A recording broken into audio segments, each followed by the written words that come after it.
On the other side of the channel, well, they've generally been run by the Kurds. But now it's emerged that the Afghans are starting to rival the Kurds in arranging the small boat crossing. So we now have an Afghan versus Kurd turf war taking place on the other side of the channel. Let's speak to border control expert, former UKIP leader, regular here on GB News, Henry Bolton. Henry, thank you very, very much. So there's currently an Afghan versus Kurdish turf war. The Turks get involved, it'd be a Turk war as well, wouldn't it? Turf war on the other side of the channel. Indeed. Look, Patrick, you've got everybody here who's involved actually in the narcotics industry as well.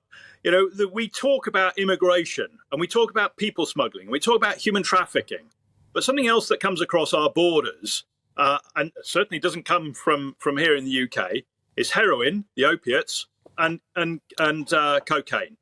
They're imported, and quite often the opiates are imported by Kurdish and Turkish gangs and by Afghans.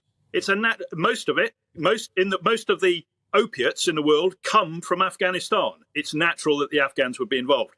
You know, the idea that they are not going to be involved in organised crime because they come from a war-torn area controlled by the Taliban is an absolute fantasy. So there's nothing surprising about this. The Afghans have been involved in organised crime for a long time.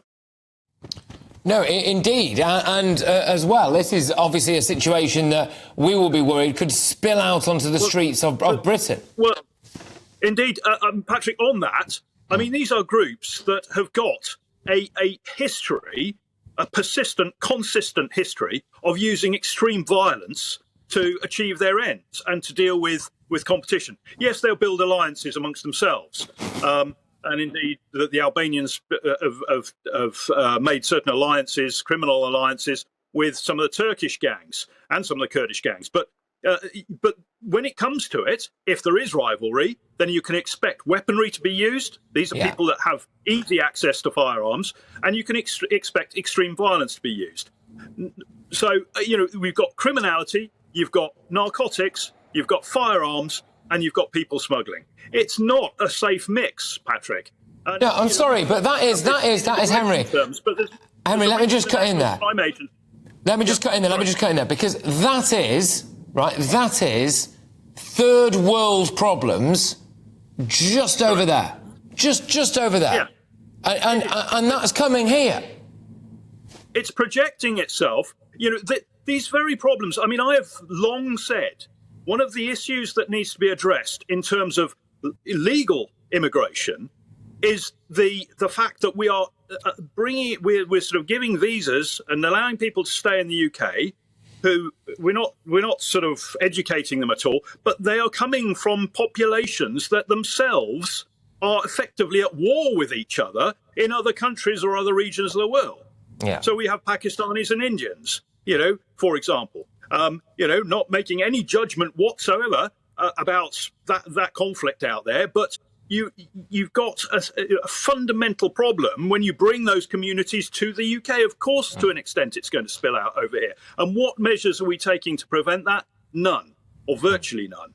So, you know, we have got, I mean, the National Crime Agency are entirely correct when they say that immigration is a national security threat. Now, they're not talking just about people. They're talking about the implications of all of that. And the other aspect to this now is that other story, this ties in directly. RAF Wethersfield, at least a relatively secure base there, where now, if any of those people come over and say that they've been the victim of human trafficking or people smuggling gangs or modern slavery, we're now not allowed to house them in there, so we have to put them in hotels. Right. So it is not beyond the realms of possibility. In fact, I would argue it's extremely likely that you end up with people who are part of militia gangs in Calais, of Afghani or Kurdish descent or Turkish descent or whatever, who are coming here with the express intention of spilling that out onto the streets of Britain, who get the advice of a lawyer,